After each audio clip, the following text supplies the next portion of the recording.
gente, como cirurgião, a gente quer dar um melhor resultado. Hein? É igual, desculpa, é igual o estigma da rinoplastia que tinha Do antigamente. Michael É que Jackson, ficava assim, não quero ficar com nariz Igual do de Michael porquinho de tomada, né? Ou de tomada, ou de Ai. porquinho. O Michael Jackson. Aquilo era uma fase das rinoplastias ressectivas, que era aquela técnica que tinha, ficava com as deformidades de sombra, luz ali, uns pinçamentos, era o que tinha.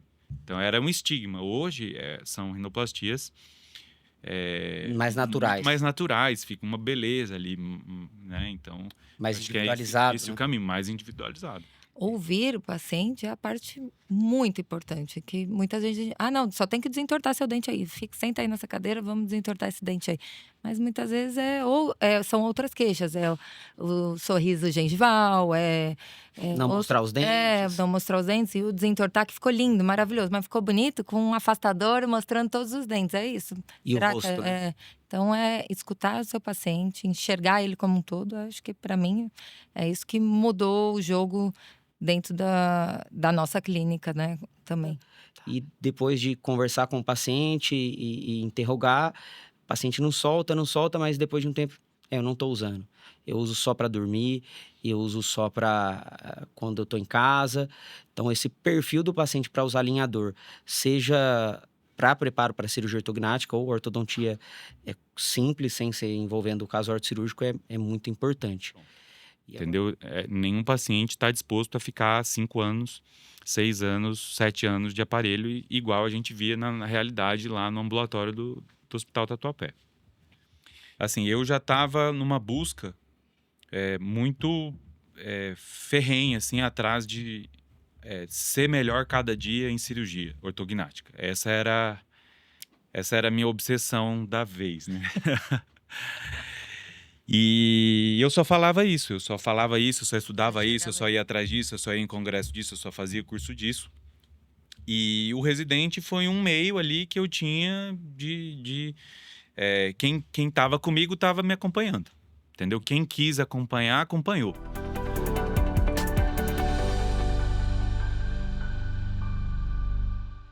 Olá, pessoal. Meu nome é João Pedro Mazon, sou cirurgião bucomaxilofacial e esse é um novo projeto que eu estou iniciando com a gravação de podcasts e vídeos com colegas da minha área de atuação e áreas que permeiam a minha área de atuação, com o principal foco de trazer informação principalmente para os pacientes que estão buscando tratamento, buscando informação sobre os procedimentos que a gente realiza na nossa rotina. E hoje, nesse episódio, não teria como não trazer eles. É um casal que abriu as portas para mim durante o começo da minha vida pós-residência e que eu tenho eterna gratidão. Então, sejam bem-vindos, Dr. Matheus Gibi. Obrigado. Doutora Jéssica. Obrigada, é um prazer estar aqui com você. O Dr. Matheus Gibi, ele foi um preceptor, para quem não é da área da saúde, a gente faz um processo na cirurgia bucomaxilofacial que é a residência. E dentro dessa residência nós temos vários profissionais que vão orientar e operar junto com a gente.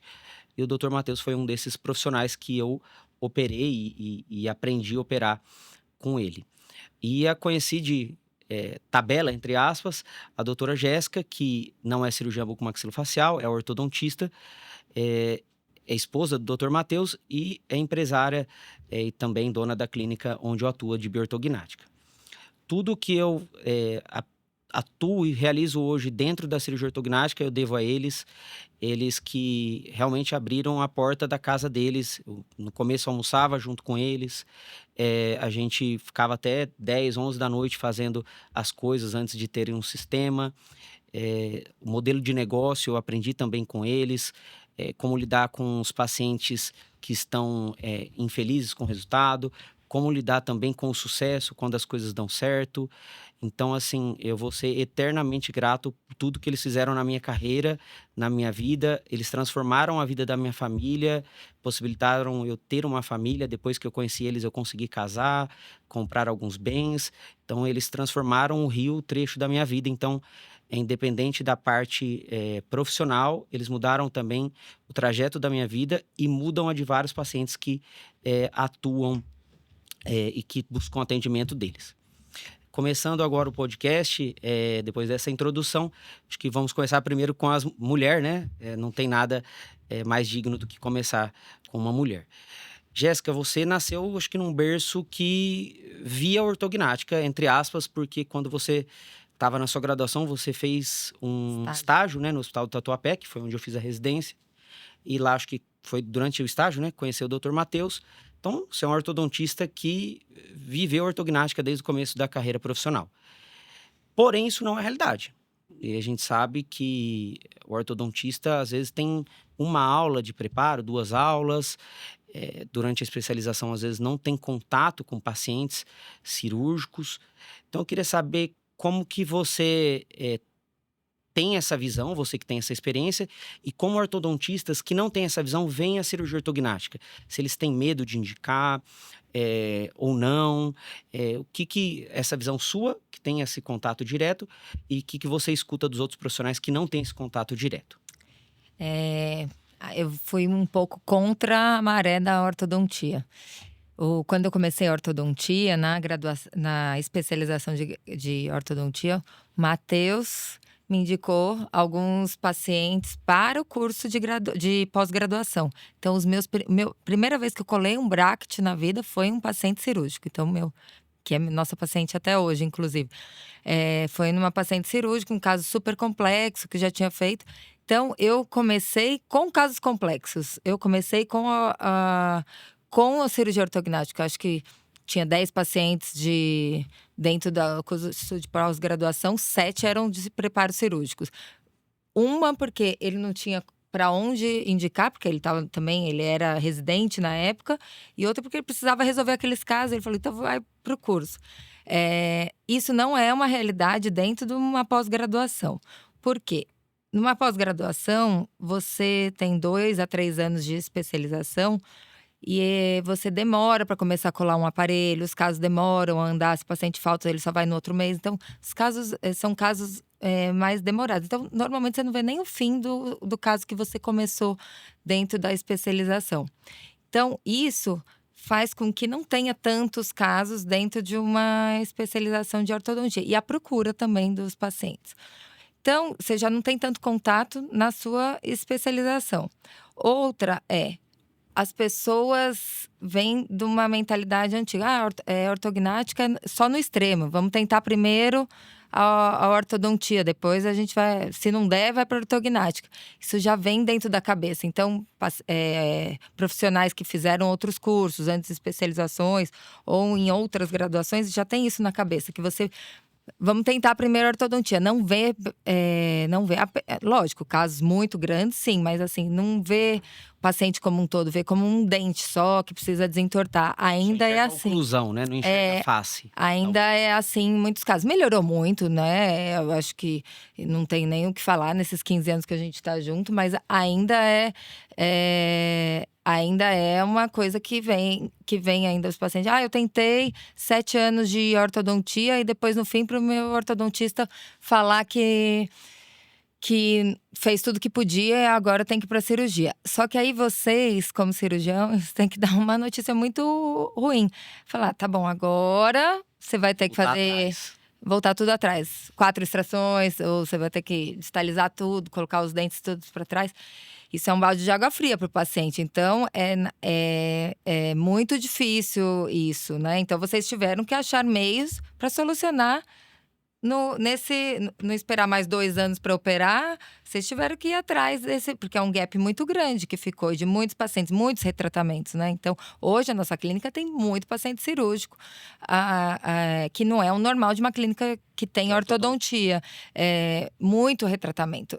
Hoje é difícil eu pegar um paciente que nunca colou um bracket antes na vida. Eu não tenho eu tenho, mas é muito menor a minha incidência do que os pacientes, por ser uma clínica de cirurgia, né?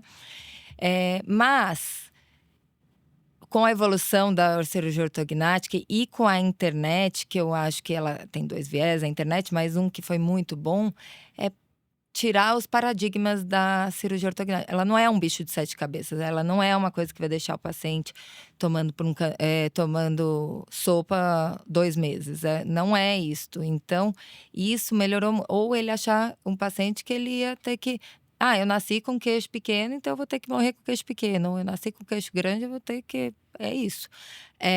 Então, isso foi muito bom, o acesso. Hoje, vocês têm uma coisa que vocês não tinham antes. O paciente que veio sozinho. Não foi nenhum profissional que indicou ele. Ele veio sozinho porque ele foi procurar no ChatGPT, no Google. Ele foi procurar e ele falou, eu acho que eu sou isto. Lógico, né? Quem vai dar o diagnóstico são vocês, nós, uma equipe multidisciplinar, mas... ele veio sozinho, ele não teve essa indicação. Então, hoje acho que vocês dependem de indicação, que hoje cada vez mais os profissionais estão buscando isso para conseguir, mas eles vêm por um outro caminho também, não só pelos profissionais, né? Que eu acho isso muito válido também, muito, muito bom. Esses 2 pontos que você colocou, eu tive também na minha formação. Durante a graduação, 2014, que eu acho que eu tive aula sobre cirurgia ortognática, e também, não sei se foi em 2014, mas provavelmente também as primeiras aulas de ortodontia, isso 11 anos atrás, eu escutei do professor na sala de aula um professor de cirurgia, de que cirurgia ortognática era para os casos que não se conseguia corrigir com ortodontia. Então, usou o aparelho, não conseguiu corrigir, é a cirurgia ortognática que vai corrigir. E às vezes é isso que a gente chega no nosso consultório. É o paciente que ficou 5, 6, 7, 8. Eu tive um caso de 14 anos que me marcou, de aparelho, e aí recebe a notícia de que o caso não pode ser resolvido só com aparelho, seja fixo, alinhador, qualquer um. Então isso realmente é o que a gente vê na nossa rotina. E o outro ponto que você colocou, eu concordo plenamente. Às vezes o paciente não sabia que tinha tratamento para aquela queixa dele. E ele tá lá rolando o Instagram, o Facebook, o Google, ou até notícias em grandes sites da Globo, e ele vê um famoso que fez a cirurgia ortognática. Fala, poxa, mas eu tenho isso aqui e eu consigo resolver? E consegue. É muito comum também chegar, apontar, doutor, você postou esse caso no seu Instagram, eu sou igual a ele, eu quero resolver igual a ele. Então essa difusão também tem o lado ruim da internet, mas trouxe esse do paciente chegar sem indicação, né? Eu acho que o grande detalhe é você ouvir seu paciente, a queixa dele, né? O que é lindo para postar na internet, para ser tá uma foto de um livro, não necessariamente é a queixa do paciente, é escutar o paciente. Então, é escutar qual é a queixa dele para você traçar também o caminho. Lógico, não é só a queixa dele, mas ouvir o paciente é a parte muito importante, que muitas vezes... não, só tem que desentortar seu dente aí. Senta aí nessa cadeira, vamos desentortar esse dente aí. Mas muitas vezes são outras queixas. O sorriso gengival, Não mostrar os dentes. Não mostrar os dentes. E o desentortar, que ficou lindo, maravilhoso. Mas ficou bonito com um afastador mostrando todos os dentes. É isso. E o rosto, né? Então, escutar o seu paciente, enxergar ele como um todo. Acho que, para mim, é isso que mudou o jogo dentro da nossa clínica, né, também. Tá. E assim, continuar aqui com a doutora Jéssica, depois a gente aprofunda mais na parte cirúrgica. Mas pode interromper, viu? E seguindo aprofundando aqui um pouco mais na ortodontia, depois dessa introdução, a gente foi, no caso eu, né, que tenho menos tempo de formado, eu fui aprendendo um pouco sobre preparo com você, a gente vendo o que dava certo em alguns casos, o que não dava certo em outros casos. E hoje, como você falou, a maioria dos pacientes já passaram por tratamento, seja na adolescência, no início da vida adulta. E aí, quando você não consegue resolver sem o uso do aparelho, que seria teoricamente benefício antecipado, mas ele já usou o aparelho, a gente vai precisar de ter algum preparo, o paciente não quer mais usar o fixo. Eu, por exemplo, se alguém chegasse para mim e pedisse para eu usar um aparelho fixo, eu dificilmente aceitaria. Talvez fosse muito preciso ou uma coisa muito grave, eu usaria, mas se fosse uma coisa leve, eu não usaria aparelho fixo. Então, diante dessa realidade, de pacientes que chegam para retratamentos e que querem usar alinhadores, seja ele Invisalign ou qualquer outra marca, ou em office, o que você vê na sua prática de casos que são favoráveis realizar o preparo com alinhador? Poxa, esse caso aqui vale a pena realizar com alinhador? E quais casos você vê que talvez, situações ortodônticas, né, não é indicado o aparelho através do alinhador, porque talvez não vai ter um sucesso adequado ou vai ser mais moroso para o paciente? Melhor aparelho é o mais indicado para ele. Começa por aí, ponto. Hoje, a falar o aparelho, o mais tecnológico, para mim, o melhor tratamento é o híbrido. É o que você vai pegar. Híbrido, o que seria? Vamos pegar as melhores técnicas de tudo e vamos juntar para resolver aquele caso, individualizado. Se esse paciente precisa pôr esse dente para trás, o que a gente tem de melhor para pôr esse dente para trás que não dependa só do paciente, que eu consiga resolver? Eu vou usar fixo, um mini implante, vamos resolver. Então, a gente, em casos complexos, dividir por etapas, hoje eu vejo que é a melhor coisa. Você só ir na onda do paciente é muito bom, só vender alinhador. Seria o melhor dos mundos. E eu resolvo, e hoje se resolve cada vez mais coisas com alinhador. Mas tem que ver o perfil do paciente. Ele tem perfil para usar? Tem paciente que chega, não tem perfil, perco tudo. Perco óculos, põe o celular dentro da geladeira, põe não sei o quê. Talvez esse paciente, ou a fase de vida que ele está em residência, ele não dorme, ele fica 1000 horas de cirurgia, entrou em cirurgia, esqueceu de pôr o alinhador. Talvez ele não seja um perfil de usar o alinhador. E também a dor, né? Se isso dói nele, talvez ele use mais também. Então, é isso. Então, mas voltando o qual que é indicado, falar é muito fácil. Quem tem...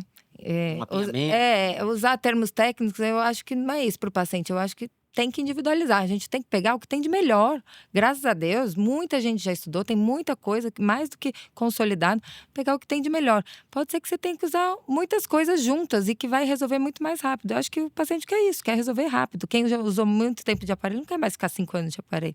Então, a gente tem que resolver. Um negócio que eu ia demorar 6 meses com alinhador, eu demorar 2 meses... com fixo em alguma parte, não em tudo, estou falando, talvez isso mude o jogo para ele.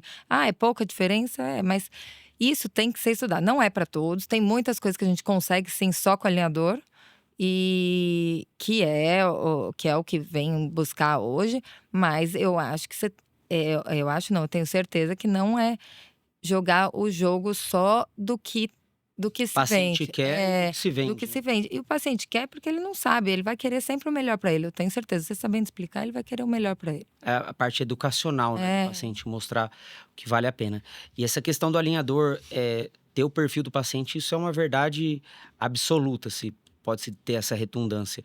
Porque o que eu vejo na prática é isso. A gente tem pacientes incomuns, que a doutora Jéssica faz o preparo para mim, que o preparo não evolui, e foi planejado da maneira correta, e depois de conversar com o paciente e interrogar, o paciente não solta, mas depois de um tempo, eu não estou usando. Eu uso só para dormir, eu uso só para quando eu estou em casa.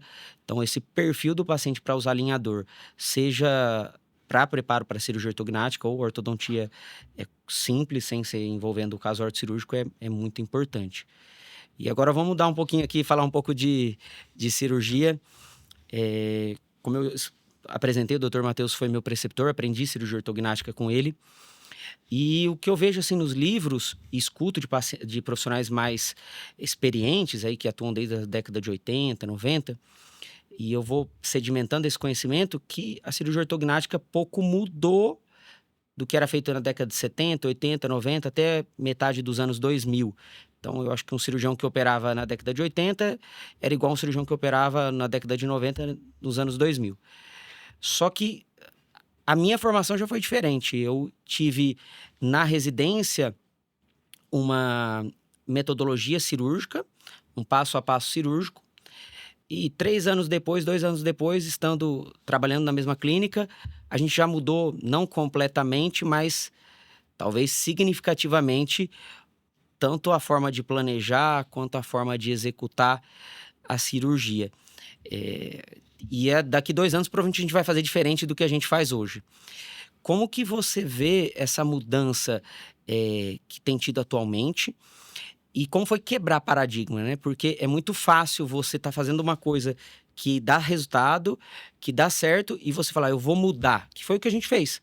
Eu aprendi uma técnica que dava certo, que dava resultado, e aí você, vamos mudar? Poxa, você tá no seguro e ir para um lugar que é inseguro, que você não tem certeza. Como foi para você essa mudança e o que você usou para quebrar esses paradigmas? Vamos lá, João. Eu acho que você detalhou bem. Essas décadas que a cirurgia foi evoluindo, quando foi mais ou menos em 2000, os cirurgiões já tinham mais treinamento, tinha fixação interna rígida, que é as placas, né? Antigamente era com fio de aço. Meu pai começou a fazer isso com fio de aço ainda.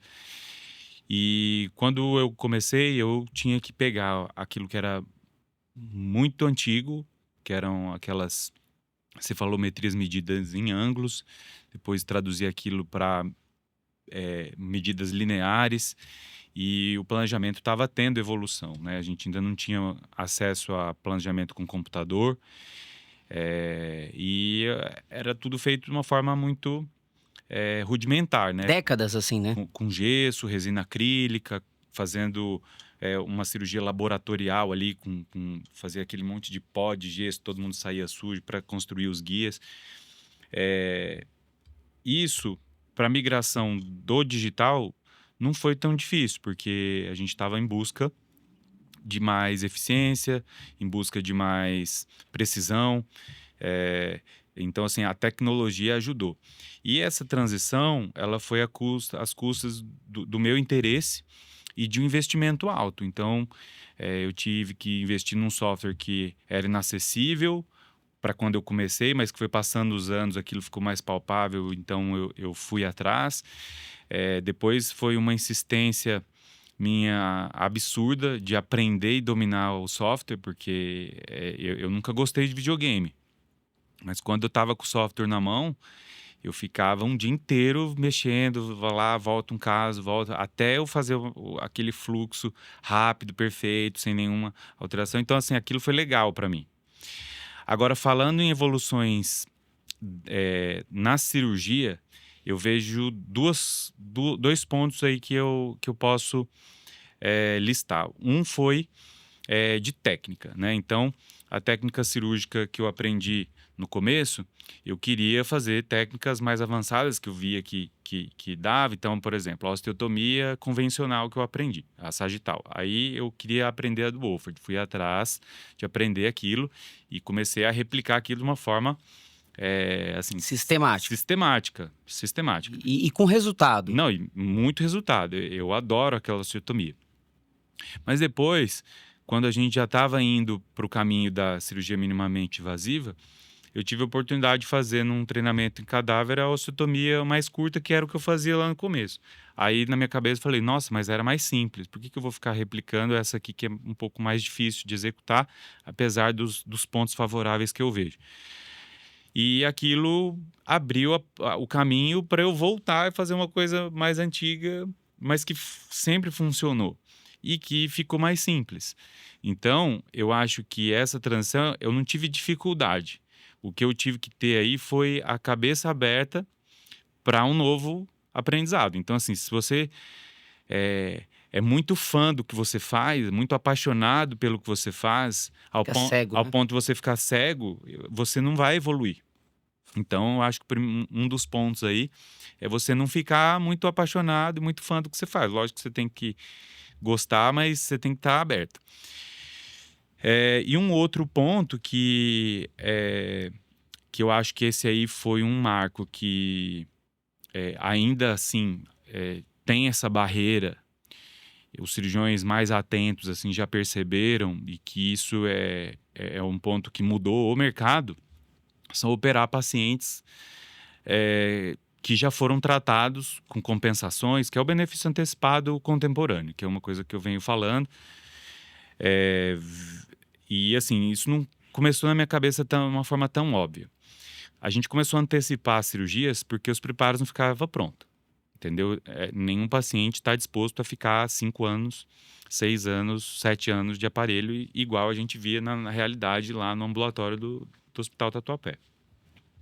Então a gente começava a segmentar mais os casos para resolver, e aí depois você entrega ali uma oclusão melhor resolvida, estável, com a face já equilibrada, Mais fácil da o ortodontista destrava a mente dele, que aí ele vira um paciente normal do dia a dia de ortodontia.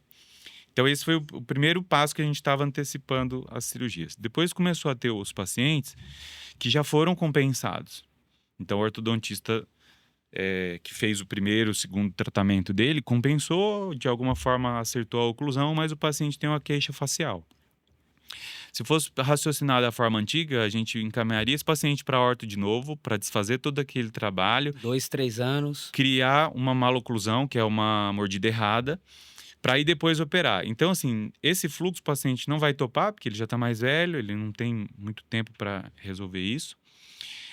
Ele vai Piorar a estética dele. ele vai piorar a estética,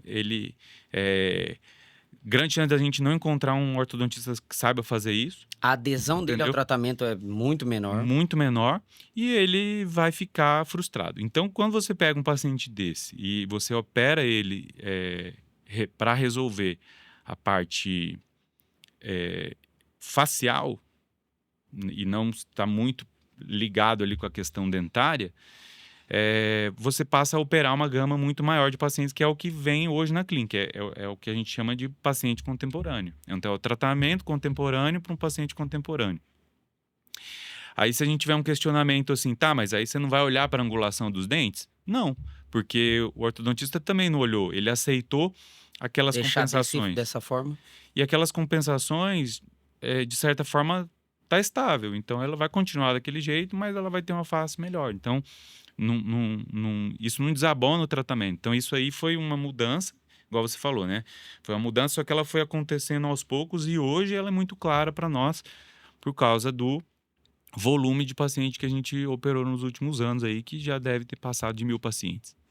O que eu aprendi, além da técnica cirúrgica com você, foi quebrar paradigmas. Além de paradigmas profissionais, da vida mesmo, do cotidiano. E aí estão 2 paradigmas que eu tive que quebrar. Quando você falou cirurgia de modelo de gesso, aquela cirurgia antiga, e a cirurgia virtual. Quando eu entrei na residência, eu aprendi, só escutava falar em planejamento virtual. Eu entrei na residência, eu vi os primeiros, quando eu estava no primeiro ano, os que estavam no terceiro ano, fazendo cirurgias de gesso. E aí, quando eu estava próximo ali de ir para a minha etapa de realizar a cirurgia ortognática, eu sou o residente que opera, não, agora é só planejamento virtual. Aí minha cabeça deu uma tela azul, branca, preta, não sei. E aí eu lembro de chegar em você e falar assim, mas eu não vou aprender cirurgia de gesso? Porque assim, eu tava me sentindo que eu tava ficando falho a minha formação. Como assim, eu não vou aprender cirurgia de gesso?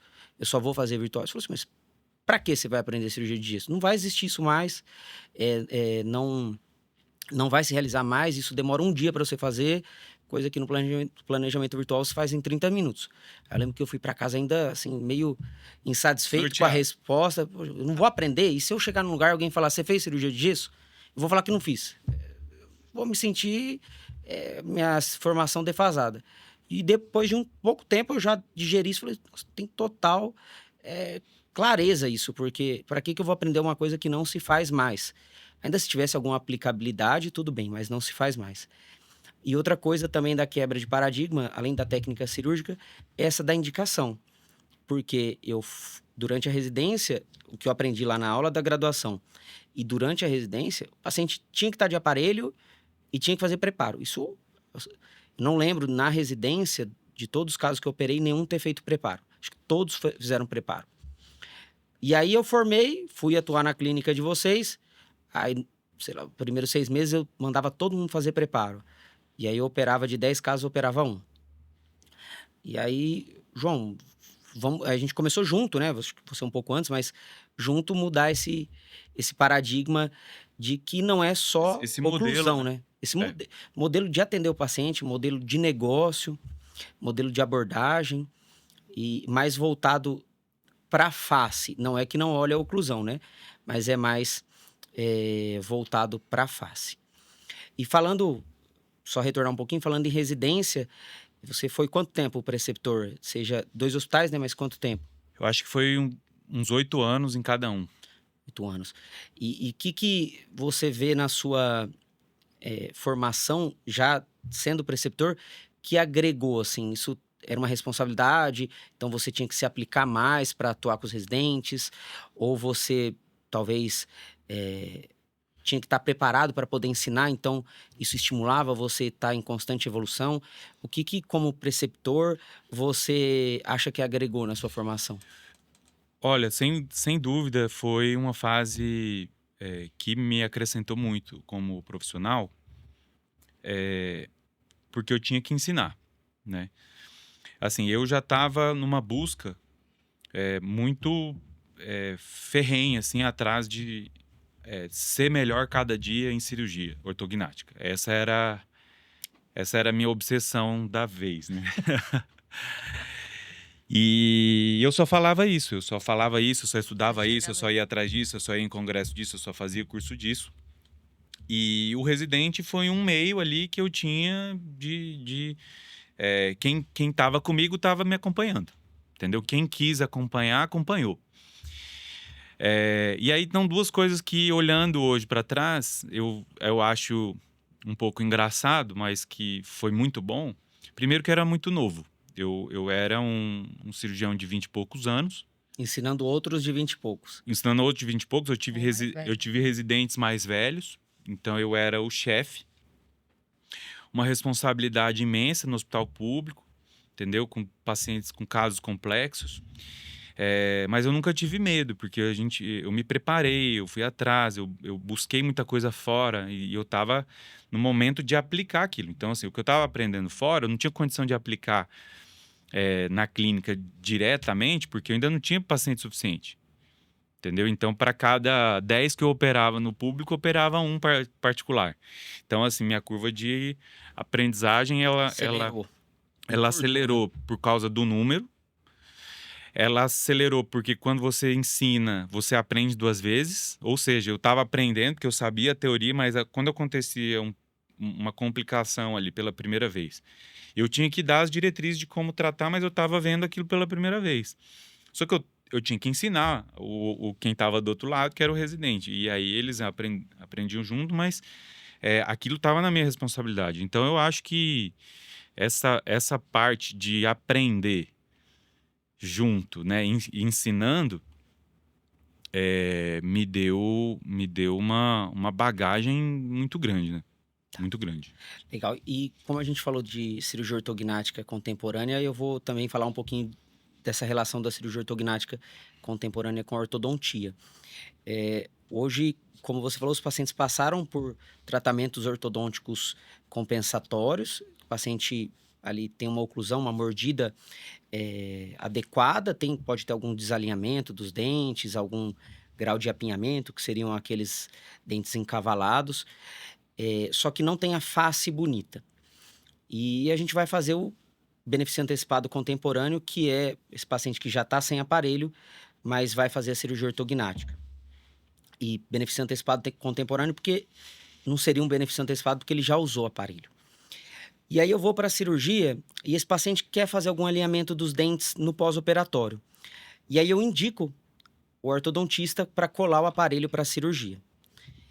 Quando esse paciente chega num ortodontista que não é conhecido meu, poxa, eu já tenho minha vizinha, minha prima, um conhecido ortodontista, e ele chega para colar o aparelho para a cirurgia, é um baque. Eu já sei que quando esse paciente vai para um ortodontista que não é conhecido meu, ele vai voltar falando que o ortodontista falou que é loucura, onde já se viu não se fazer o preparo. E aí até contornar Colar só para cirurgia. Colar só para cirurgia. Até contornar essa situação é muito difícil. Às vezes já tive pacientes, poucos, mas que até desistiram porque o ortodontista colocou medo. E hoje a gente sabe do fenômeno de aceleração regional. No pós-operatório da cirurgia ortognática, a movimentação dos dentes é muito mais acelerada do que um paciente que não passou pela cirurgia ortognática. Então, esse período aí dura de 4 a 6 meses, mais intenso nos 4 primeiros meses. Então, é um período que o ortodontista é muito favorável na mão dele. É uma arma. Você operou o paciente, ele tem que resolver um pequeno apinhamento, um pequeno desnivelamento dos dentes. No pós-operatório imediato, ele resolve isso muito mais rápido, que ia demorar 1 ano, pode demorar às vezes 6 meses, 8 meses. Só que isso não é conhecido, né? Se você pudesse passar essa informação, Jéssica, para os profissionais, como que eles podem enxergar de uma maneira mais simples, que isso, claro, com bom senso, com indicação, esse benefício antecipado contemporâneo, ele pode ser tanto bom para o paciente, que não vai passar pelo período de descompensação, tanto para o profissional, que vai ter um caso mais fácil de se resolver. O dente vai movimentar mais fácil. Como que você pode, eu estou falando como cirurgião, mas traduzir para um ortodontista essa informação? A insegurança do ortodontista é o que faz ele travar. Por quê? Pensa você colar um aparelho num paciente que morde assim, aí vai lá o cirurgião e me devolve já certo. Não entra, né? Como que eu colei um negócio, mas eu colei pensando na mordida que ele tava e ele me entrega depois de um mês com outra mordida. Isso, além de dar muita insegurança, que é o medo, né? Por onde que eu vou, o que eu tenho que fazer? E eu acho que isso cabe mais a vocês, cirurgiões, a explicar de uma linguagem mais simples, né? Eu lembro o começo do Matheus, antes de benefício antecipado, as cartas que ele mandava para os ortodontistas. Eu era ortodontista e eu não entendia metade do que ele escrevia. Porque eu fui estudar mecânica segmentada, Que eu ainda não tinha estudado, inclusive. que ela nem tinha estudado, ela não tinha feito os cursos com Sakima.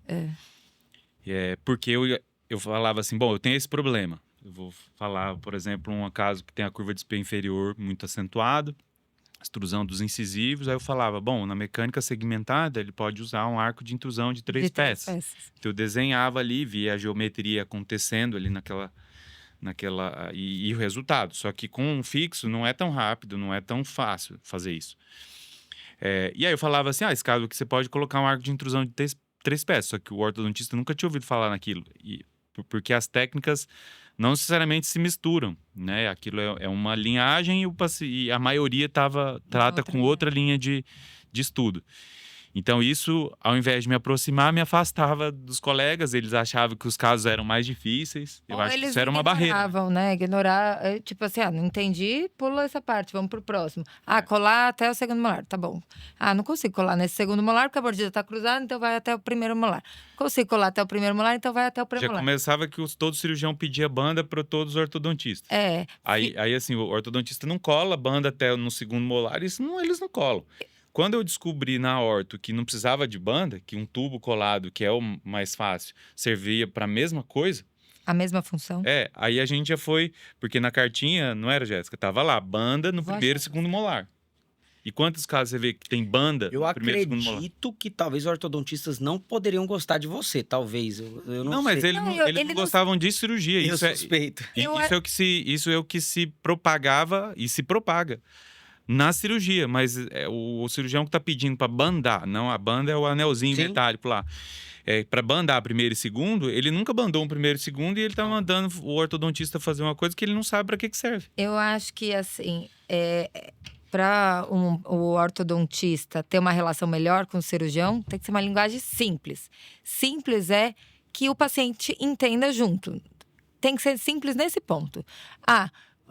E outro, o cirurgião, depois que o Matheus fez orto, entender. Ele fez ali, ele viu a mordida, tá impossível colar no segundo molar. Impossível. Tem vezes que, assim, o cara é classe 3, tá mordendo ali em cima, o dente tá girado, não tem como colar. Você vai escrever isso na carta, é mais um ponto que ele já não vai fazer, o ortodontista.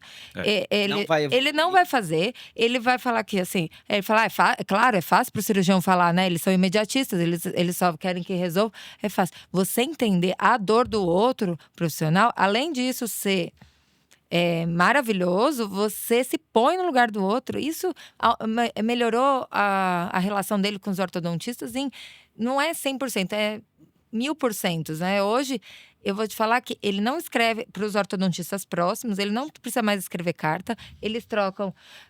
Se eles trocarem um WhatsApp de 3 palavras, é muito nesse ponto, porque ele já se entende. Você também é isso. Sim.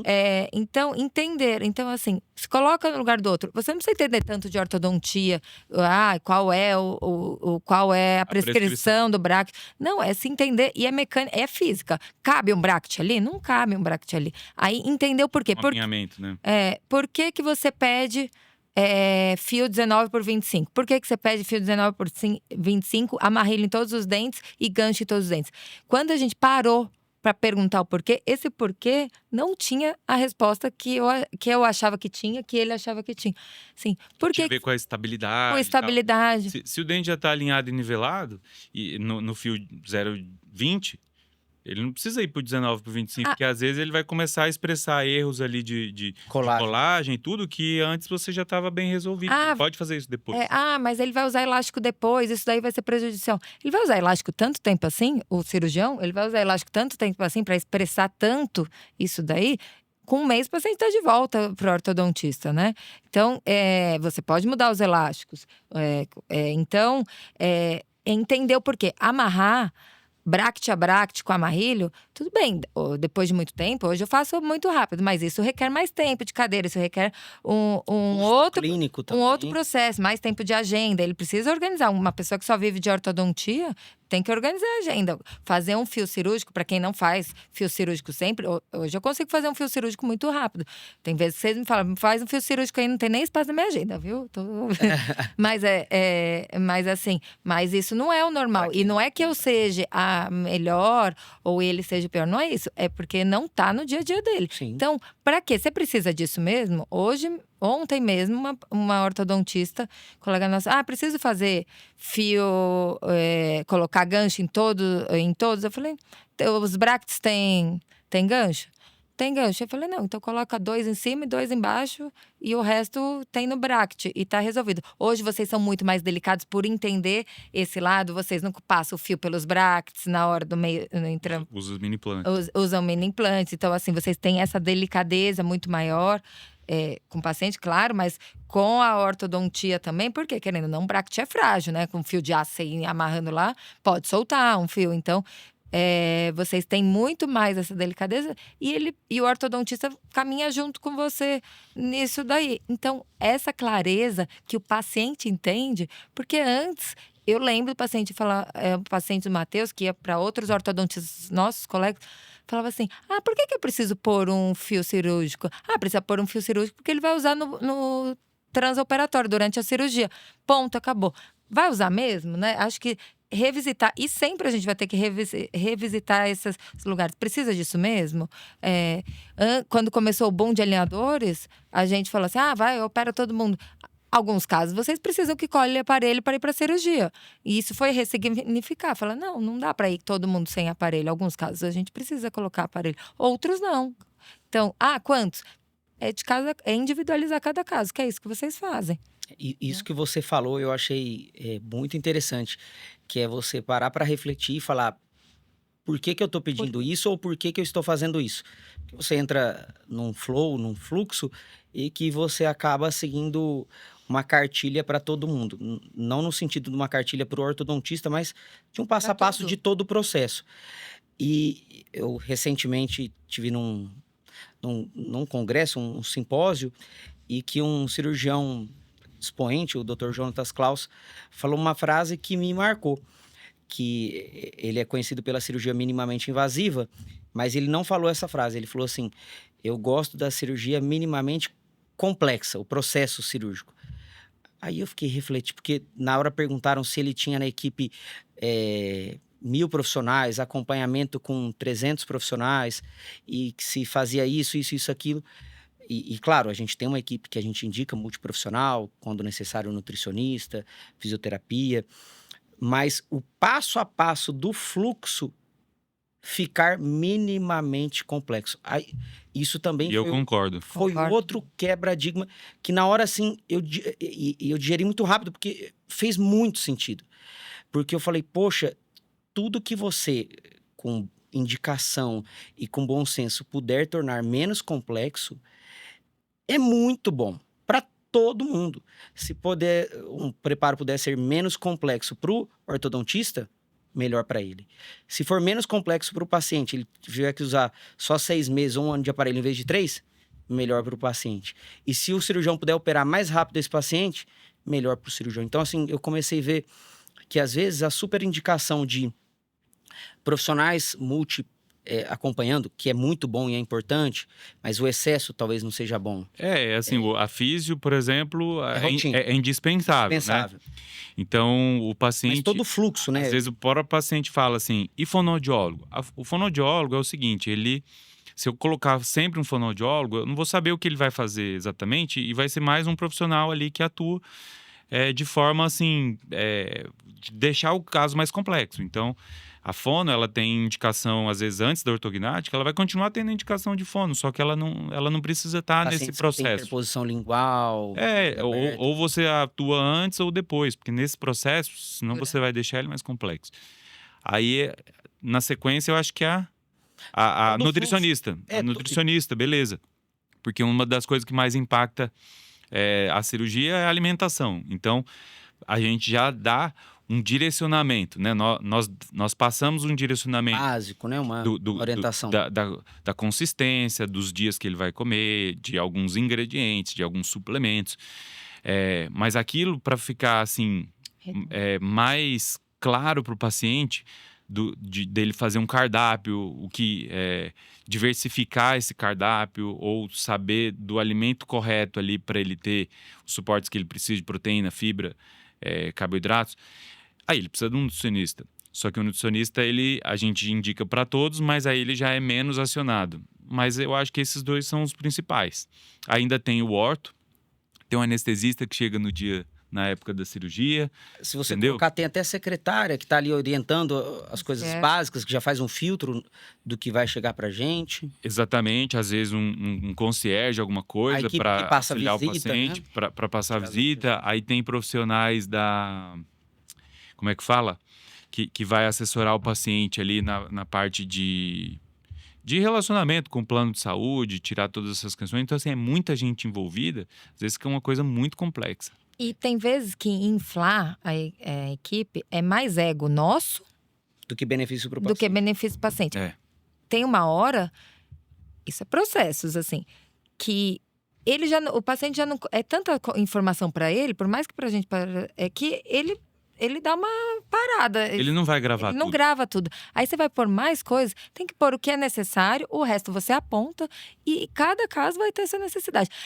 É muito ego falar não, a minha equipe tem 10 profissionais para atender É um ego muito bonito para você falar num congresso, mostrar ali, mas na prática...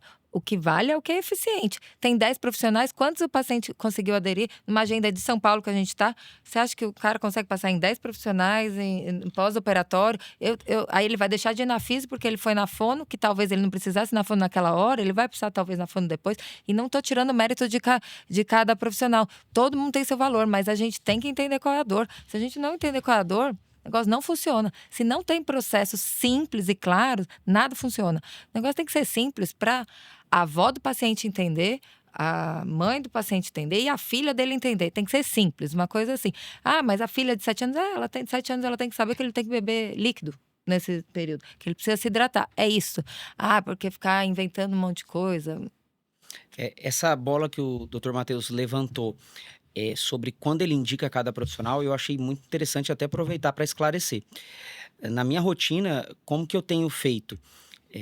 A fisioterapia eu vejo como indispensável, então isso eu falo que é obrigatório para o paciente realizar esse acompanhamento com o fisioterapeuta e especializado em cirurgia bucomaxilofacial, porque isso vai trazer para ele um processo de recuperação mais rápido e melhor, seja em relação às terapias com laser para melhorar a parestesia, seja a movimentação dos músculos da face, a abertura de boca, a regressão do edema. Então eu vejo o fisioterapeuta como um profissional indispensável nesse processo cirúrgico. Os outros 2 profissionais que eu indico de rotina, mas em casos pontuais, é o nutricionista, como você falou. Eu recente tive uma paciente que me marcou, porque a gente dá essa orientação básica sobre o que pode, a consistência e o que pode comer, e ela veio com dificuldade de alimentar no pós-operatório e perdendo peso, que não é comum hoje, porque os pacientes não ficam com a boca amarrada, evoluem mais rápido na dieta. E aí eu fui descobrir que ela não era intolerante à lactose, Então, muita coisa que se come no pós-operatório tem lactose, iogurte, vitaminas, shakes. Não comia glúten, então já perde também uma gama de produtos. E praticamente não comia carne vermelha. Então, assim, é uma pessoa que tinha várias restrições alimentares. E a nutrição estava impactando a recuperação dela. Quando ela começou o acompanhamento nutricional, se eu não me engano, com 10 ou 15 dias de pós-operatório, mudou a paciente, mudou o pós-operatório. Ela ficou forte. É uma paciente que me marcou no final do ano passado. Assim, ela voltou, antes ela vinha cabisbaixa, prisão de ventre. Então a Sem nutrição força. mudou o rumo do pós-operatório dela.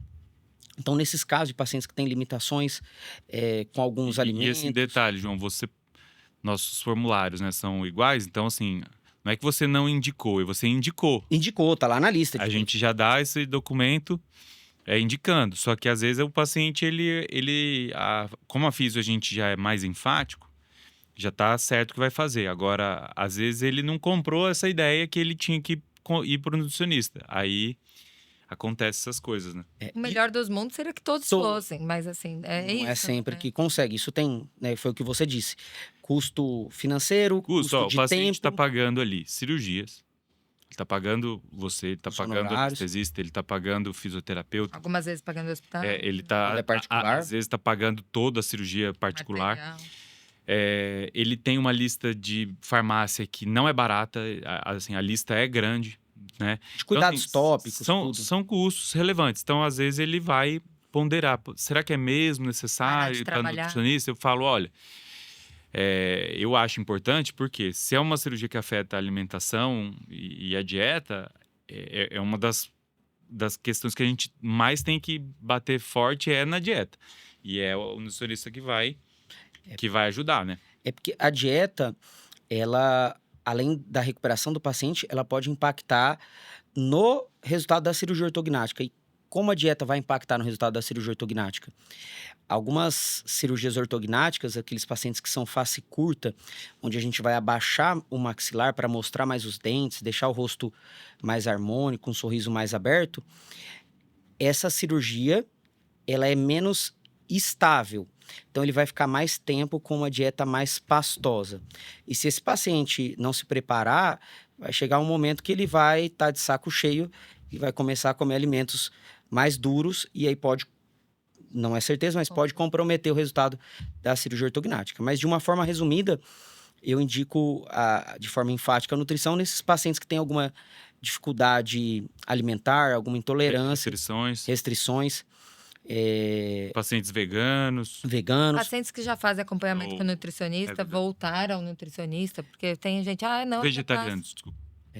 E uma coisa que a gente também aprendeu junto, eu lembro quando, uns 5 anos atrás, que a gente começou a perguntar para os pacientes e ver que isso fazia diferença, é sobre prisão de ventre. E é algo que ninguém tinha me falado nisso.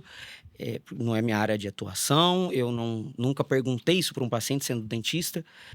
E durante a anestesia geral, o paciente recebe uma dose cavalar de opioide, que são os remédios para dor. E esse opioide atrapalha o fluxo intestinal. Então, o paciente tem dificuldade de ir ao banheiro. Fora isso, você tem mais 2 fatores, além dos opioides que atrapalham o fluxo intestinal. A mudança brusca na dieta, imagina que até no dia anterior à cirurgia ortognática ele comia carne, arroz, feijão, macarrão, salada, tudo. E no pós-operatório, naqueles primeiros dias, é só líquido e pastoso liquidificado. Então, mudança brusca na dieta, opioide e uma certa restrição de movimento. O paciente não fica acamado, mas ele não vai no parque caminhar. Jejum, né? Jejum pré-operatório. Que interrompeu aquele fluxo alimentar normal. E às vezes eu tinha ali pacientes que voltavam com 1 semana de pós-operatório. Tá tudo bem? Tá tudo bem. E às vezes o paciente, eu via que ele tava com vergonha, querendo falar alguma coisa e não falava. Aí eu perguntava, Dona Maria, mas tem alguma coisa? Tô percebendo que a senhora quer falar alguma coisa? E às vezes na vergonha de falar, falava. E aí eu comecei a ver que alguns pacientes tinham mesmo isso. Claro que isso vai se resolver sozinho se a gente não intervir. Mas aí eu já comecei a educar o paciente no pré-operatório. Olha, você pode ter prisão de ventre. Se tiver, você tem que orientar seu nutricionista, ou a gente pode dar algum suporte, alimentos com fibras. Tem até alguns laxantes que podem auxiliar nesse processo.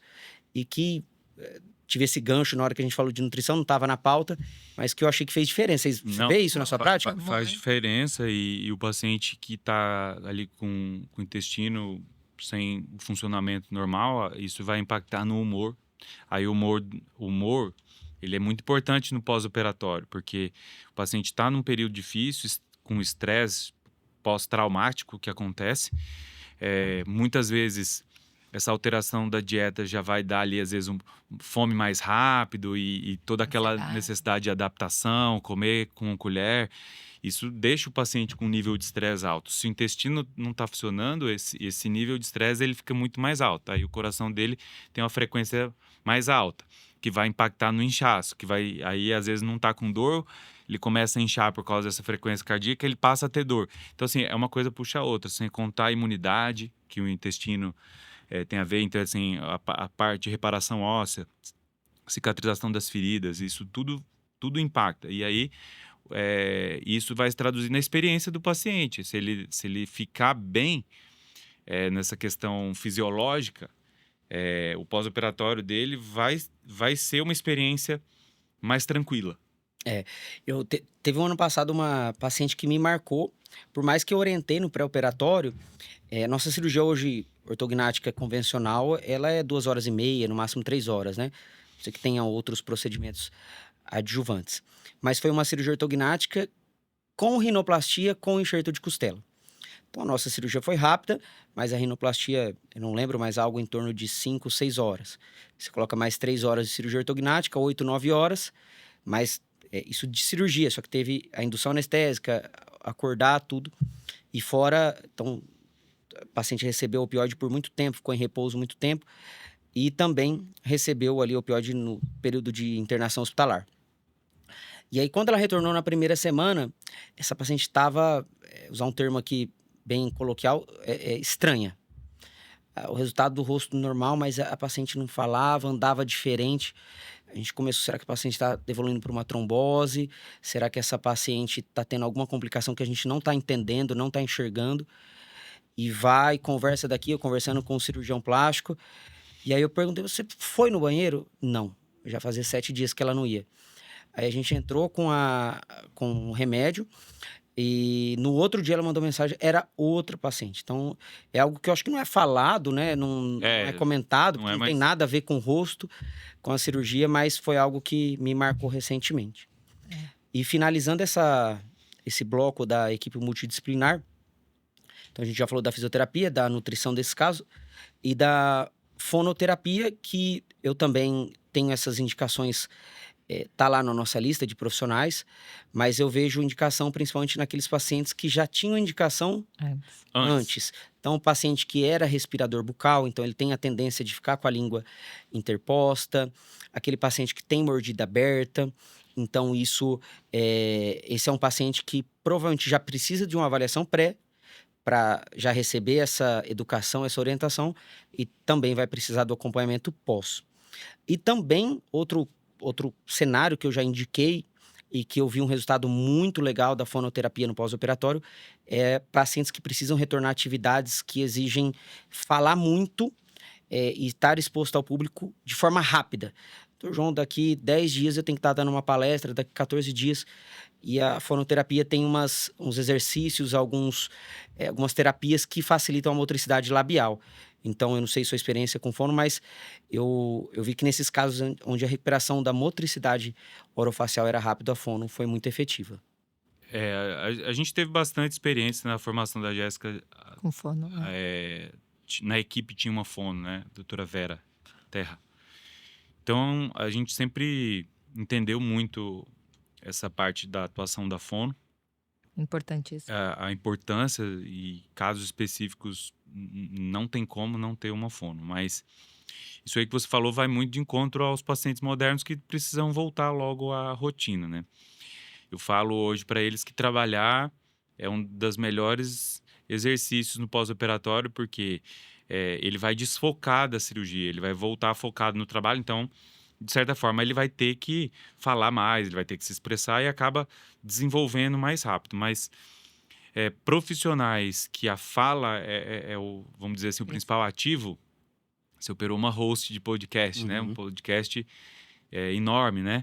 Relevante. Então, assim, uma profissional dessa, ela precisa ter uma fono. A gente operou um paciente de ópera, né? Que é É. cantor, né? Ou cantores que a gente já teve que precisava ali, ele tem a questão de voz e de dicção, então isso eu acho que esse profissional não tem como não ter uma fono, né? Esse paciente não tem como não ter uma Ele fono. já opera sabendo, É. né? E saindo agora, fechamos esse bloco aí de equipe multiprofissional, entrando na reta final aqui do podcast. Eu queria falar um pouco da cirurgia ortognática contemporânea em relação à face, né? E também sempre voltando lá no começo da minha formação, a gente já tinha essa visão da face. Eu lembro de planejar os primeiros casos.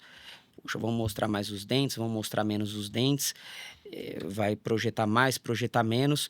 Porém, os pacientes que eu operei no começo da minha formação, eles sempre tinham deformidades também do ponto de vista oclusal. Eles não mordiam direito, não encaixavam direito.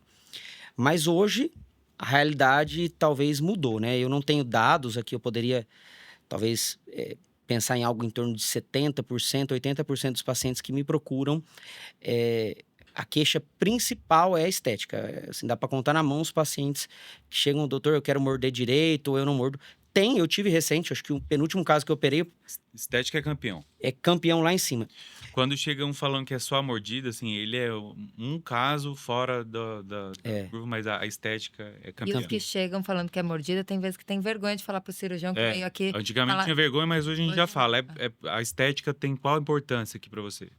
E pensando assim, nessa quebra de paradigma e mudança do paciente, se você for ler os livros de cirurgia ortognática, ou até palestras hoje em dia, se você for palestras atuais, vai estar a frase lá: cirurgia ortognática é uma cirurgia funcional com benefício estético. E para mim foi um bloqueio que a gente vai quebrando e que hoje já não tenho problema nenhum com isso, que é admitir que é uma cirurgia estética também. Ela pode ser puramente estética, a cirurgia ortognática. Pra mim, Sim. a estética é funcional.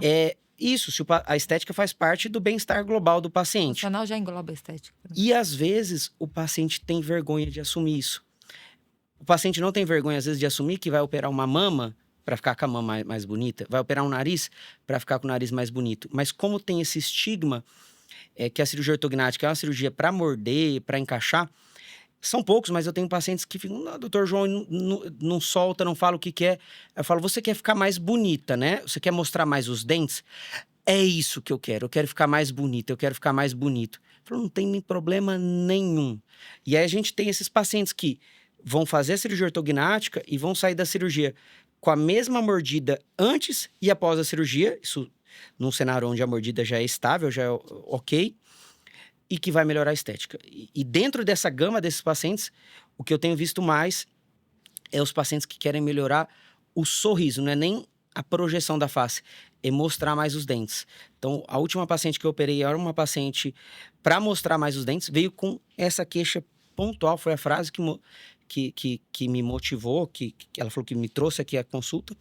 E logo depois eu tive uma consulta de uma paciente mais velha, algo em torno de 50 anos, que já fez várias coisas para mostrar mais os dentes, fez o lip lift, não mostrou mais os dentes. Aumentou os dentes com resina, não mostrou mais os dentes. E aí ela falou: agora que eu fiquei sabendo que a cirurgia ortognática que vai mudar o padrão facial. Você tem essa realidade, né? Sim, antigamente a gente operava a mordida errada, e aí os pacientes ficavam melhor esteticamente, e essa Era um bônus. Essa era a demanda. Não que era o bônus, mas assim, se partia do princípio que a mordida tinha que estar errada. Hoje, nessa visão contemporânea, tem vários pacientes com a mordida correta, mas que tem demandas faciais que a origem é o esqueleto da maxila e da mandíbula, que é onde a gente atua. Então, tanto a gente tem a indicação estritamente estética, que ficou comum e não tem nenhum problema com isso, quanto a gente também tem que entender até onde a cirurgia trata a estética. Então, é um erro falar que vai avançar a maxila que vai preencher a região do terço médio. Não. Terço médio se trata com voluminização ou reanatomização do terço médio através de outra técnica cirúrgica que não é ortognática. Ou porque vai melhorar o nariz. Não. O que vai melhorar o nariz é uma rinoplastia. Ou que vai melhorar a região cervical. Pode melhorar, mas o que trata mesmo a região cervical é uma cervicoplastia. Entendeu? A gente vai tratar o sorriso, igual você falou, a estética do sorriso, a beleza, as projeções da maxila e da mandíbula, dos lábios, entendeu? A beleza, a adequação da face, nossa atuação tá aí. A sua fala foi retocável, porque essa educação ela tem que ser muito repetida no pré-operatório e também nas mídias sociais, porque não existe uma chave de ouro que vai virar e que com uma cirurgia vai mudar o rosto inteiro. Claro, às vezes o que é publicado na internet, o que eu vou colocar no meu Instagram é aquele caso que fez a cirurgia ortognática e a paciente não era bela e ficou extremamente bela. É isso que chama atenção, isso que vai me trazer mais pacientes. Mas não é isso a maioria dos pacientes. A maioria dos pacientes tem outras deformidades. Então, acho que, se eu não me engano, os estudos mostram entre 70% e 80% dos pacientes que têm deformidades na maxila e na mandíbula tem no nariz. Então, se você faz só a cirurgia ortognática e não opera o nariz, seja no mesmo tempo ou em tempos cirúrgicos separados, ela não vai atingir uma harmonia adequada.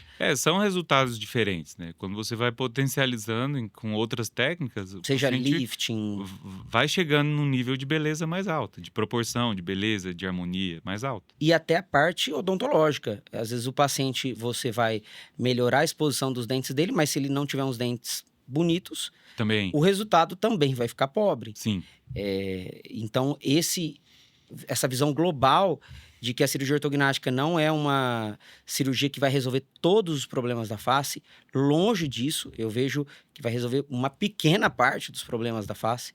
Não resolve flacidez, não resolve nariz, não resolve terço médio, não resolve papada. Pode melhorar alguns desses aspectos, sim, mas não resolve isso. Então, é algo também que a população precisa estar conscientizada, e às vezes até alguns cirurgiões, né? Tem pacientes que, igual você falou do nariz, que passaram em um cirurgião, passam em mim para ter uma segunda opinião, e o paciente fala, o cirurgião me falou que meu nariz vai empinar.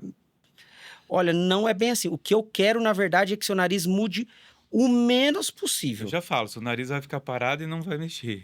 A gente vai fazer Dá o menos possível. A cirurgia do nariz para baixo. E é o que tem que mudar. Então, como hoje a gente preserva a musculatura, faz a técnica para preservar a asa do nariz e tal, eu acho que a intenção é não mudar o nariz. O que vai mudar o nariz é a rinoplastia. Exatamente, eu concordo com isso.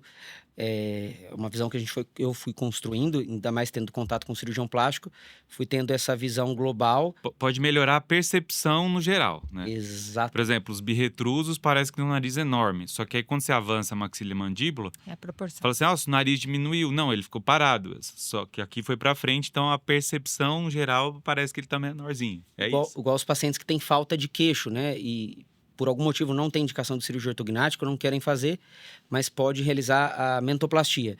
E aí foi o que você disse, como quando a região tá para baixo, para trás, essa região inferior, o nariz parece gigante. Pode ser que de fato ele seja grande, sim, mas você muda a percepção. O nariz está no centro da face, é o que o primeiro recebe a luz e fica em destaque. Se o queixo está lá atrás, ele está numa área sem iluminação, ele tira o foco dele. Você projetou o queixo, ele recebeu incidência de luz, você tira o foco do nariz. Se esse nariz tem algum problema, ele vai continuar tendo problema. Mas ele talvez não seja mais A incidência de luz muda toda a percepção do rosto, né? A projeção dessa luz.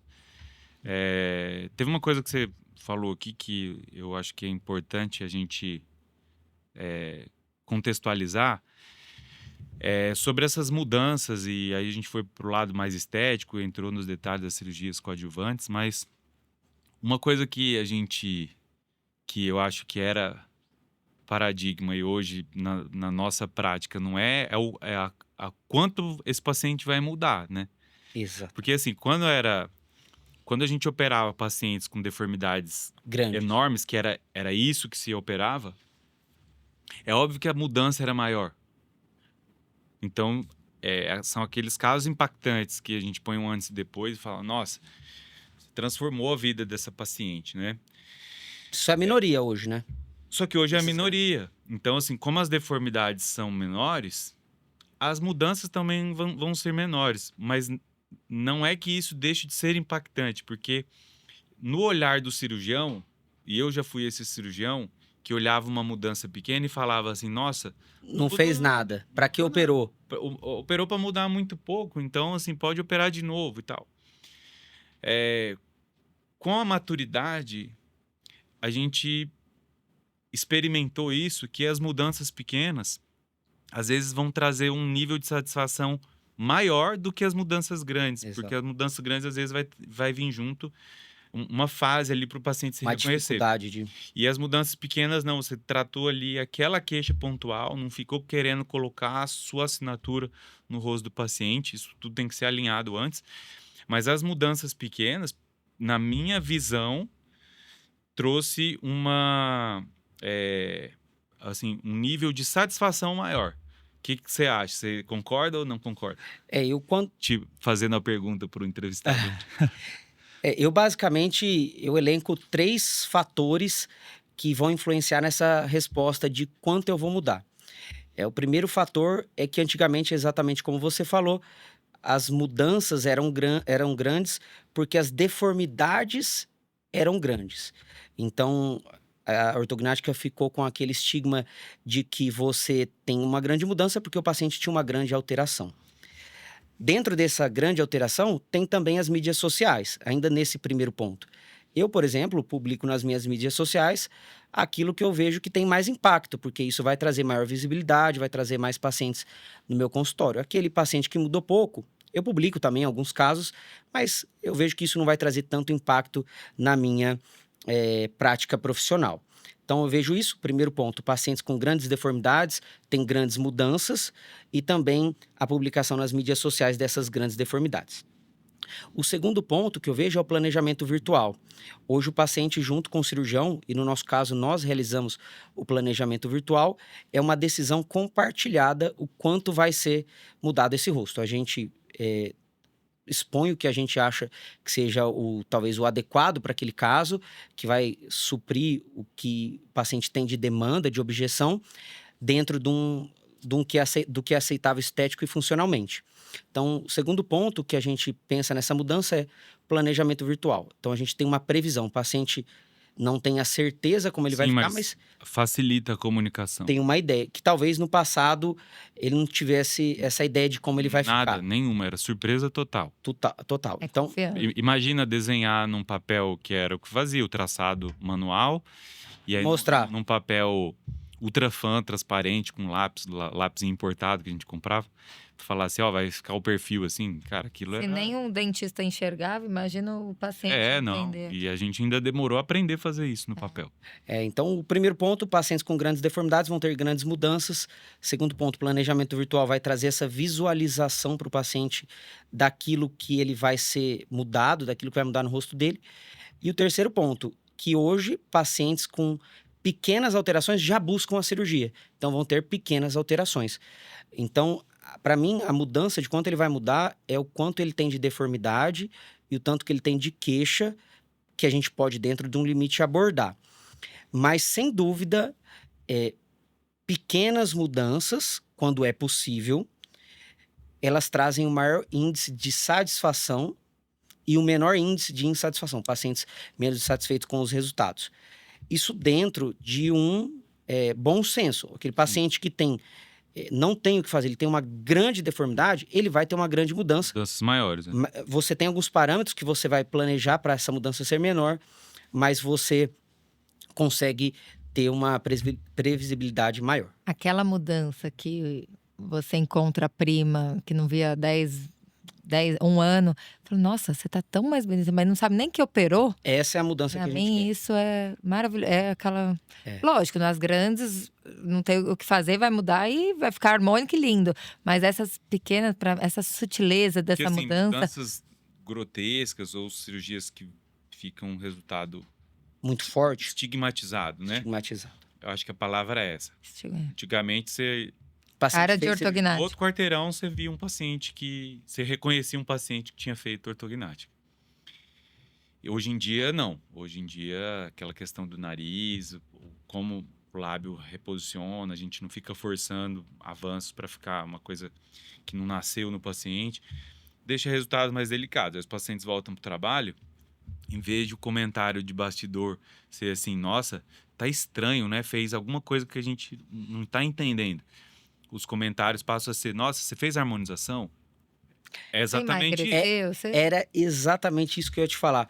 Eu tive a última paciente que eu operei voltou para o trabalho e ela falou que escutou 3 frases. Foi uma paciente face curta para mostrar os dentes. As 3 frases que ela ouviu. Você fez a harmonização. Porque não sabe o que está diferente. Sim, Como é. abaixou a É maxila, normal. o lábio fica maior, fica mais harmônico. Então ela falou que escutou se ela fez a harmonização. Ela escutou se ela aumentou os dentes. E qual era a outra objeção que falaram para ela? Se ela tinha feito alguma coisa no lábio. Porque o lábio ficou com mais volume. Apareceu mais, ficou com mais volume. E ninguém perguntou se ela tinha feito cirurgia ortognática.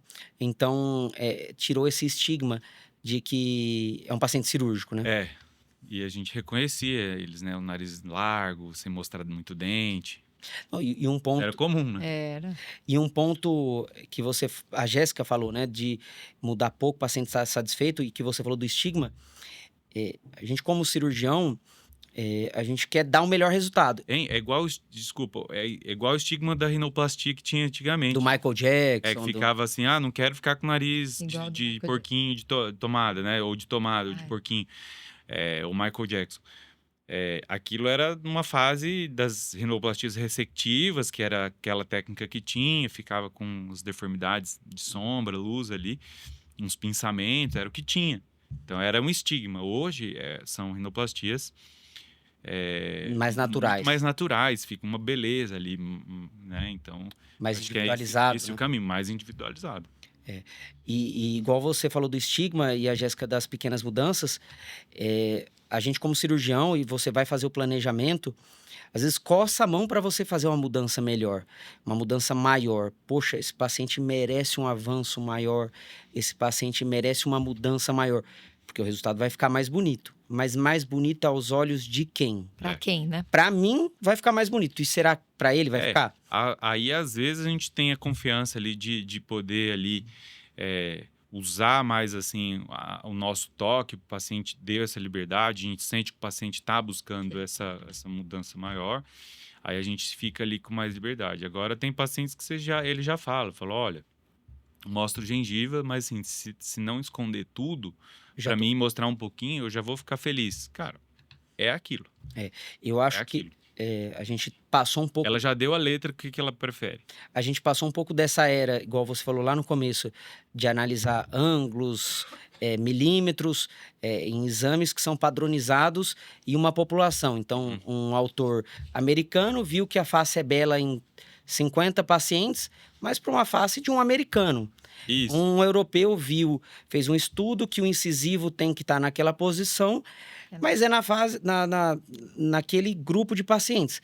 O Brasil é um amontoado de etnias e que tem que ser individualizado. Assim, a gente tem normas, tem referências que a gente revisita em todo o planejamento para não fugir daquilo que é o óbvio, não errar pelo óbvio, mas o planejamento hoje, eu particularmente, faço totalmente individualizado. Eu tenho normas, eu tenho referências, mas eu faço individualizado. Não, olha que loucura do cirurgião brasileiro, né, e do cirurgião de São Paulo.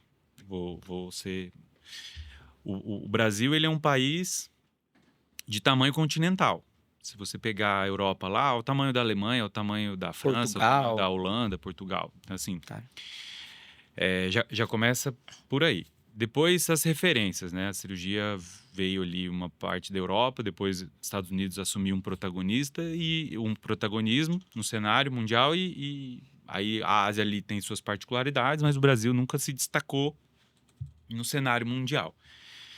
E aí o Brasil, ele veio copiando lá o que falava na Europa, o que falava nos Estados Unidos e aplicando aqui. Só que assim, o paciente do Sul tem uma característica, um padrão de face completamente diferente do paciente da região Norte, que é diferente da Nordeste, e aqui no Sudeste você tem uma miscigenação. São Paulo tem além da miscigenação ali nacional, as internacionais. Italiano, Então, assim, japonês, você tem casado. bairros de italianos, colônias, né, de coreanos, de chineses, de japoneses, de bolivianos. E isso vai se misturando, misturou com índio, misturou com europeu. E aí, assim, aqui se tem uma miscigenação muito grande. Você tem nas suas pastas, nos seus casos, ó, pacientes orientais, pacientes biprotrusos, pacientes birretrusos. Então, assim, uma norma, ela não pode ser aplicada para todo mundo, mas ela vai sim nortear. Vai nortear, Vai- ela vai ela nortear. vai nortear. Ela vai nortear, porque quando você não tem um norte, você não sabe para onde você está indo. É, Então, eu vejo as referências hoje, eu não pego o paciente e encaixo ele dentro de uma caixinha que ele tem que ter o dente nessa posição, dessa forma, porque aqui que é a norma. Mas eu tenho essa referência para traçar, junto com a queixa do paciente, aquilo que eu vou planejar para ele. E sobre esse padrão de paciente, é exatamente o que você falou. São Paulo, que é onde a gente atua, é assim, eu acho que fora da curva de qualquer outra região do Brasil e do mundo. Por exemplo, eu sigo cirurgiões de fora do Brasil que eu não vejo, e olho no feed assim, casos lindos, irretocáveis. Só que eu não vejo um paciente no perfil dele biprotruso, ou um paciente com nariz e Sim. face negroide. Principalmente se for de regiões pequenas. Específicas. Né? Específico. Por exemplo, em Nova York, você já vai ter uma miscigenação imensa. Você olha lá os cirurgiões de Nova York, você vai ter ali negros, você vai ter asiáticos, indianos, né? A lista dele é muito grande. Agora, se você pegar um cara que mora num país pequeno da Europa, vai ser um padrão igual. Padrão igual. E aí, às vezes, a gente vai usar uma referência daquele cirurgião para todos os pacientes nossos, e isso Esquece. vai bater Espessura vai de ficar lábio, espessura de pele. totalmente desarmônico. Um paciente afrodescendente, ele tem um lábio muito mais espesso que um paciente caucasiano, tem um lábio fino. Então, se você avançar um pouquinho mais essa maxila num paciente que tem um lábio espesso, acabou com o resultado. E num lábio fino, você consegue avançar muito mais essa maxila, né? Entrando num termo mais técnico aqui. Bom, eu acho que a gente já conseguiu abordar tudo aquilo que eu tinha, pelo menos, proposto na minha cabeça sobre ortodontia, de uma forma simples, a mudança da cirurgia ortognática e a abordagem contemporânea. Era isso que eu tinha pensado pra gente conversar. Acho que a gente conseguiu abordar isso numa linguagem simples, para quem não é da área entender, e quem é da área talvez absorva alguma informação. Eu queria só, se vocês puderem deixar uma mensagem para quem for assistir esse episódio, primeiro a Jéssica, para os ortodontistas que talvez tenham medo de lidar com casos ortocirúrgicos, seja benefício antecipado ou normal. Se você tem alguma mensagem, você que tem aí 15 anos aí preparando casos ortocirúrgicos, para passar para esses profissionais. Para o ortodontista, primeira coisa, você servir e ser humilde o suficiente de dizer quando não entende. Então, e saber que o mais simples, não necessariamente o mais moderno, mas o mais simples para o seu paciente é o mais indicado, talvez. Então, ter isso e, dependente disso, servir ao cirurgião e servir ao paciente. Eu acho que essa relação vai fazer com que você tenha um melhor resultado com o maior beneficiário, que é o seu paciente. Obrigado, Jéssica. E, doutor Matheus, eu queria 2 pontos para finalizar. O primeiro ponto, como você falou da questão da mudança, eu achei que é um tema legal para a gente para finalizar esse podcast. Então, se você puder deixar primeiro uma mensagem para os pacientes que têm vontade de realizar, seja cirurgia ortognática, mentoplastia, cirurgias faciais, e que têm medo da mudança, então se planejam, ficam vivendo esse sonho, mas não realiza. Então, uma mensagem para esses pacientes. E também para os colegas cirurgiões que pretendem se aprimorar, crescer na carreira, pode deixar também o convite, igual eu fiz. Fui mentorado do Dr. Matheus, ele trabalha com cursos de planejamento virtual, com mentorias individuais, acompanhamentos, fellowship, então pode também deixar uma mensagem para os cirurgiões que estão assistindo e que desejam também crescer na carreira, as oportunidades que você oferece. João, eu acho que para o paciente, você tocou bem assim num ponto que é os que ficam planejando e nunca vai, né? Os que são decididos, ele tá decidido, ele senta na nossa frente e ele fala, eu vim para operar e aquela questão ali de decidir se vai ou não já ficou para trás. Então, os que estão para decidir, quer dizer, que querem e não sabem como dar o primeiro passo, eu acho que o primeiro passo é ir no consultório do cirurgião.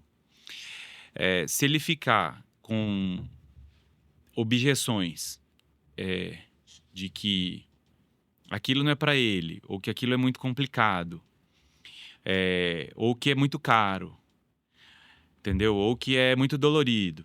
E essas objeções ficam no campo do ruído, porque ouviu alguém falar, ou porque viu aquelas imagens horríveis que aparecem no Google, ele não vai dar o primeiro passo. Quando ele dá o primeiro passo e buscar o profissional correto, que antes ele buscava o ortodontista, né? Ninguém conhecia. A nossa especialidade, ela não é muito conhecida, mas antigamente era muito pior. Então, o ortodontista já desencorajava ele, entendeu? Se ele vai num cirurgião, ele começa a ter clareza de onde ele tem que ir, de qual que é o próximo passo. Então, assim, senta lá no consultório, ouve o que ele tem para falar, faz o diagnóstico do seu caso, descobre se seu caso é um caso de benefício antecipado ou se é um caso de preparo. Às vezes está pensando que é uma coisa muito complexa, mas ali você está num profissional que é capacitado para te dar todo o direcionamento, entendeu? Para o paciente é esse. Se você está no campo ainda da indecisão, com esse monte de objeção na sua cabeça, a melhor coisa é ir buscar o cirurgião. Perfeito. Tá? Para os cirurgiões, eu acho que também seguindo essa narrativa que você sugeriu, é o seguinte: quando a gente aprende a cirurgia, não necessariamente todos vão ter sucesso ou que vão viver daquilo ou que vai seguir naquela atuação. Nossa especialidade é muito grande, né? Então, primeiro a gente tem que ver se é isso que ele quer, se é isso que ele quer para a vida dele. Foi mais ou menos isso que aconteceu com você. Assim, ninguém te obrigou a ir para esse lado, viver essa rotina. Foi uma coisa que foi te prendendo, te chamando a atenção, você foi gostando daquilo e hoje você atingiu o que você buscava, né? Eu acho que se voltasse há 10 anos atrás, você não imaginaria que você estivesse aqui hoje. Mas o que eu falo para ele, o que eu gosto de passar é que é o seguinte: da onde eu saí e da onde eu cheguei não é sobre cirurgia. Eu tive que buscar dezenas de habilidades que eu não tinha, de conhecimentos que eu não tinha, que não tem nada a ver com cirurgia, que não tem nada a ver com odontologia. Então a gente tem que buscar ferramentas de crescimento, né? A gente foi aprender consultório, relacionamento humano, foi aprender habilidades que fazem parte de um contexto, mas que ela não é falada. A gente é uma profissão muito técnica, né? Só que quando você busca prosperar a sua clínica, a técnica ela é só uma parte ali. Obrigatória, mas é uma parte. É o produto. Então você fala assim, tá, mas aí você só está pensando em sucesso, ponto de vista financeiro. O ponto de vista financeiro é lógico que ele é importante, né? Só que se você colocar uma questão de propósito, se o propósito do cirurgião não é levar aquela transformação para o paciente, então, assim, se você tem uma clínica bem sucedida e bem estruturada, você vai poder levar essa transformação com mais qualidade para muito mais pacientes. Entendeu? Então, assim, foque na carreira, mas não só a cirurgia. Ela tem que o seu produto já tem que partir que ele é excelente. Depois as áreas conexas é o que a gente tem ajudado aí os profissionais a atingir. Perfeito, pessoal. Muito obrigado quem acompanhou até aqui o podcast. Aqui embaixo vão ficar as mídias sociais, tanto minha quanto da doutora Jéssica, doutor Matheus, para acompanhar os produtos ali que a gente oferece tanto para os profissionais quanto os serviços que a gente oferece para os pacientes. Em breve teremos novos episódios. Fiquem com Deus, até a próxima.